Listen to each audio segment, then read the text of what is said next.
نہیں ہے۔ یہ کہتی ہیں کہ ضعیف حدیث کیا چیز ہے؟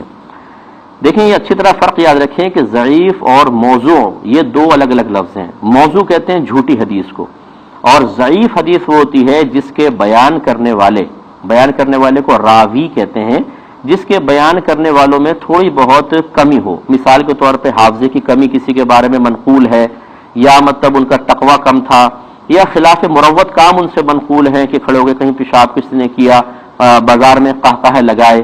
اور یہ یقینی سی بات ہے صحابہ کے لیے نہیں ہوتا، صحابہ سارے کے سارے عادل ہیں۔ اس طرح تابعین میں اکثر عادل ہیں، جو بعد کے آتے رہے، کیونکہ بعد کافی عرصے بعد کچھ حدیثیں کتابوں کی زینت بنی ہیں، تو تابعین تبع تابعین تبع تابعین، ان میں بعض اوقات ایسے افراد آتے چلے گئے کہ جن کے اندر کچھ کمی تھی، تو جب ان کے بارے میں اچھی طریقے سے تحقیق کی اور محدثین نے کسی کے اندر صفات میں کوئی کمی دیکھی، جتنی اس کی اچھی صفات میں کمی ہوئی اتنا اس کی حدیث ضعیف ہوتی جاتی ہے، لیکن یہ جھوٹی نہیں ہوتی۔ ضعیف کا مطلب کمزور حدیث۔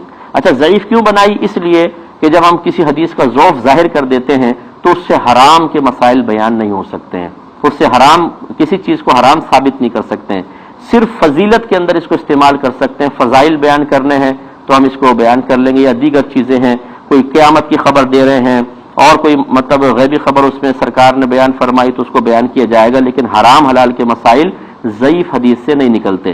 اس کا مطلب یہ ہوا کہ ضعیف حدیث کا بیان کرنا کوئی یہ نہیں ہے کہ بیکار ہوتا ہے، وہ کر سکتے ہیں۔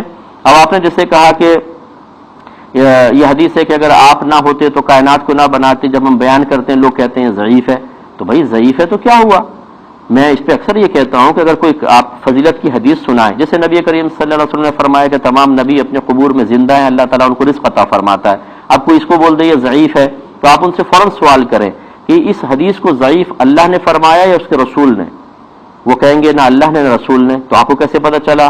وہ جی محدثین کہتے ہیں کہ یہ ضعیف ہے۔ اچھا، جب محدثین کہتے ہیں ضعیف ہے تو محدثین کی بات اس کے ضعف کے سلسلے میں آپ نے مان لی۔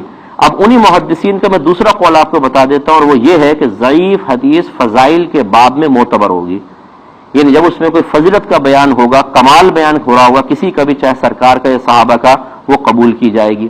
تو آپ محدثین کی ایک بات تو مان رہے ہیں کہ حدیث ضعیف ہے، اور دوسری بات نہیں مان رہے، تو ضعیف حدیث قابل رد نہیں ہوتی ہر جگہ۔ ہاں اگر ضعیف حدیث سے کوئی کہے کہ دیکھیں یہ حرام ہے، کیوں، اور اس میں ضعیف حدیث پیش کر دے، اس ضعیف حدیث سے کسی شے کی حرمت ثابت نہیں ہوگی۔ مجھے امید ہے آپ میری بات سمجھ گئے ہوں گی۔ اور چونکہ تقریباً